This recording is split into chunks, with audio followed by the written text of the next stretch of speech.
മാന്യ ശ്രോതാക്കൾക്ക് നിയമപാഠത്തിലേക്ക് വീണ്ടും സ്വാഗതം. ഞാൻ അഡ്വക്കേറ്റ് സി ആർ അജയകുമാർ. നിങ്ങൾ കേട്ടുകൊണ്ടിരിക്കുന്നത് റേഡിയോ ബെൻസിഗർ 107.8.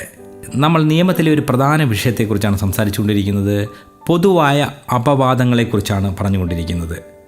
നമ്മൾ പറഞ്ഞത് ഒരു നീതിന്യായ ഉദ്യോഗസ്ഥന് സംഭവിച്ച പിഴവ്, ഉത്തമ വിശ്വാസത്തോടു കൂടി ചെയ്ത പ്രവൃത്തി സാധുവായ ഒരു മനുഷ്യനെ ജയിലിലെത്തിച്ചു എന്നുള്ളതാണ് വാസ്തവം. എങ്കിലും അദ്ദേഹം ശിക്ഷയ്ക്ക് അർഹനാകുന്നില്ല എന്നുള്ളതാണ് നമ്മൾ പറഞ്ഞുകൊണ്ടിരിക്കുന്നത്.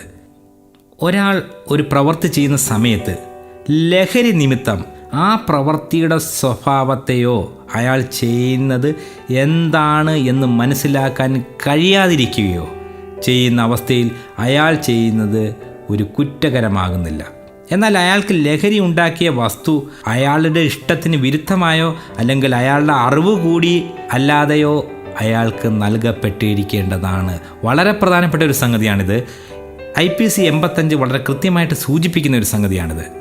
മദ്യപിച്ച് ഒരാളെ ആക്രമിച്ചാൽ ഈ നിയമത്തിൻ്റെ ആനുകൂല്യം ലഭിക്കുമോ? ഈ സെക്ഷൻ്റെ ആനുകൂല്യം ലഭിക്കുമോ? മദ്യപിച്ചിരിക്കുന്നു എന്ന് പറഞ്ഞാൽ എന്താണ് അതിനർത്ഥം? ലഹരി ഉപയോഗിച്ചിരിക്കുന്നു എന്നുള്ളതാണ്. അപ്പം ലഹരി ഉപയോഗിച്ചുകൊണ്ട് ചെയ്യുന്ന ഒരു പ്രവൃത്തിക്ക് അയാൾ ഉത്തരവാദിയാകുന്നില്ല. എന്നാൽ അയാൾ ആ ലഹരിയിൽ എത്തിപ്പെട്ടത്, അയാൾ മദ്യപിച്ചത് അയാളുടെ ഇഷ്ടത്തിന് പോയി മദ്യപിച്ചാൽ, അതല്ലെങ്കിൽ അയാളുടെ സുഹൃത്തുക്കളോടൊപ്പം പോയി മദ്യപിച്ചിട്ട് വന്നിട്ട് അയാൾ ഇങ്ങനെ ഒരു കുറ്റകൃത്യം ചെയ്താൽ 85 ആനുകൂല്യം അയാൾക്ക് ലഭിക്കില്ല. അയാൾ കുറ്റം ചെയ്തിട്ടുണ്ട്. എന്നാൽ മദ്യപിക്കാത്ത ഒരാളിനെ മനഃപൂർവ്വം മദ്യപിപ്പിച്ചിട്ട്, അഥവാ ലഹരി മരുന്ന് ഉപയോഗിക്കാത്ത ഒരാളിനെ കൃത്രിമമായി മനഃപൂർവ്വമായി ബലം പ്രയോഗിച്ച് മയക്കുമരുന്ന് കുത്തിവെപ്പിച്ചിട്ട് അയാളെ കൊണ്ടൊരു കുറ്റകൃത്യം ചെയ്യിപ്പിച്ചാൽ, അഥവാ കുറ്റകൃത്യം ചെയ്താൽ അയാൾ കുറ്റവാളിയാകുന്നില്ല. അത് ഏറ്റവും പ്രധാനപ്പെട്ട ഒരു സംഗതിയാണ്. അതുകൊണ്ട് മദ്യപിച്ചിട്ട് ചെയ്യുന്ന കുറ്റകൃത്യങ്ങൾക്ക് 83 ആനുകൂല്യം ലഭിക്കണമെന്ന് പറഞ്ഞാൽ ലഭ്യമാകില്ല എന്നുള്ളതാണ് യാഥാർത്ഥ്യം. ഒരു പ്രവൃത്തി മരണമോ കഠിന ദേഹോപദ്രവമോ ഉണ്ടാക്കാൻ വേണ്ടിയുള്ള ഉദ്ദേശത്തോടു കൂടി ചെയ്യപ്പെടാതിരിക്കുകയോ അല്ലെങ്കിൽ ആ പ്രവൃത്തി ചെയ്യുന്ന ആളുകൾക്ക് ആ പ്രവൃത്തി മരണത്തിനോ ഉപദ്രവത്തിനോ ഇടയാകുമെന്നുള്ള ബോധ്യമില്ലാതിരിക്കുകയോ ചെയ്യുന്ന സന്ദർഭങ്ങളിൽ അത്തരം കുറ്റകൃത്യങ്ങൾ കുറ്റകരമായി തീരുന്നില്ല. 2 പേര് ചേർന്ന് ഒരു നേരം പോക്കിന് വേണ്ടി ഒരു വാൾപ്പയറ്റ് മത്സരം നടത്താമെന്ന് തീരുമാനിച്ചിരിക്കുകയാണ്. 2 പേരും അടുത്ത സുഹൃത്തുക്കളാണ്. കളിക്കിടയിലുണ്ടാകുന്ന എന്ത് ഉപദ്രവത്തിനും അപകടത്തിനും തങ്ങൾ തന്നെയാണ് ഉത്തരവാദികളെന്ന് അവർ സമ്മതിച്ചിട്ടുമുണ്ട്.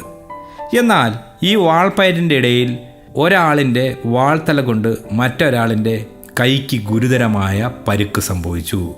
ഇങ്ങനെ സംഭവിച്ചാൽ ഇദ്ദേഹം കുറ്റവാളിയാകുമോ? അതാണ് 87-ാം വകുപ്പ് കൃത്യമായും സൂചിപ്പിക്കുന്നത്. ഇതിനെക്കുറിച്ച് വളരെ നേരത്തെ തന്നെ മനസ്സിലാക്കിക്കൊണ്ട് ന്യായമായ രീതിയിൽ കളിക്കുമ്പോൾ ഉണ്ടാകുന്ന കുറ്റങ്ങളെ കുറ്റകരമായി കാണാനാവില്ല എന്നുള്ളതാണ് സൂചിപ്പിക്കുന്നത്. ഒരു ഡോക്ടർ ഒരു ശിശുവിന് അപകട സാധ്യത കാണുകയും ആ ശിശുവിന് ഒരു ഓപ്പറേഷൻ പെട്ടെന്ന് ചെയ്തില്ലെങ്കിൽ അത് മരിക്കുവാൻ സാധ്യതയുണ്ടെന്ന് കരുതുകയും ചെയ്യുന്നു. ആ ശിശുവിൻ്റെ രക്ഷകർത്താവിനെ കാണുവാനുള്ള സമയം ഡോക്ടർക്ക് കിട്ടുന്നില്ല. ആ ശിശുവിൻ്റെ ഗുണത്തിനായി ഉത്തമ വിശ്വാസത്തോടു കൂടി അതിനെ കൊല്ലണമെന്നുള്ള ഉദ്ദേശമില്ലാതെ ആ ശിശു വേണ്ടെന്ന് അഭ്യർത്ഥിച്ചാൽ പോലും ഡോക്ടർക്ക് ഓപ്പറേഷൻ ചെയ്യാം. അതിൽ വരുന്നത് ഒരു കുറ്റം ഉണ്ടാകുന്നില്ല എന്നുള്ളതാണ് 92-ാം വകുപ്പ് സൂചിപ്പിക്കുന്നത്. നമ്മൾ പറഞ്ഞുകൊണ്ടിരിക്കുന്നത് ജനറൽ അപവാദത്തെക്കുറിച്ചാണ്. നിരവധി റൂളിങ്ങുകൾ ഈ സെക്ഷനുകളുമായി ബന്ധപ്പെട്ടിട്ട് ബഹുമാനപ്പെട്ട കോടതികൾ പുറപ്പെടുവിപ്പിച്ചിട്ടുണ്ട്. അതുകൊണ്ട് തന്നെ ഇത് പൊതുവായ അറിവ് നൽകുക എന്നുള്ള ഉദ്ദേശത്തോടു കൂടി മാത്രമാണ് ഈ വിഷയത്തെക്കുറിച്ച് നമ്മൾ സംസാരിച്ചു കൊണ്ടിരുന്നത്. വളരെ വളരെ ആഴത്തിൽ പോയി പഠിക്കേണ്ടതായിട്ടുള്ള ഒരു വിഷയമാണ് പൊതുവായ അപവാദങ്ങൾ. എങ്കിലും നമുക്ക് ചില കാര്യങ്ങൾ ശ്രദ്ധിക്കാം. ചെറിയ കുട്ടികൾ ഒരു കുറ്റകൃത്യത്തിൽ ഏർപ്പെട്ടാൽ അത് കുറ്റകൃത്യമായി പരിഗണിക്കപ്പെടുന്നില്ല. മനോരോഗിയായ ഒരാൾ ചെയ്യുന്ന പ്രവർത്തികൾ കുറ്റകൃത്യമായി മാറുന്നില്ല. അപ്പോൾ അത്തരം സാഹചര്യങ്ങൾ ഒഴിവാക്കുവാൻ ഈ നിയമപാഠത്തിന് കഴിഞ്ഞിട്ടുണ്ട് എന്നുള്ള പ്രതീക്ഷയോടെ ഞാൻ അഡ്വക്കേറ്റ് സി ആർ അജയകുമാർ ഇന്ന് വിടുവാങ്ങുന്നു. നാളെ വീണ്ടും കാണും വരെ നന്ദി, നമസ്കാരം.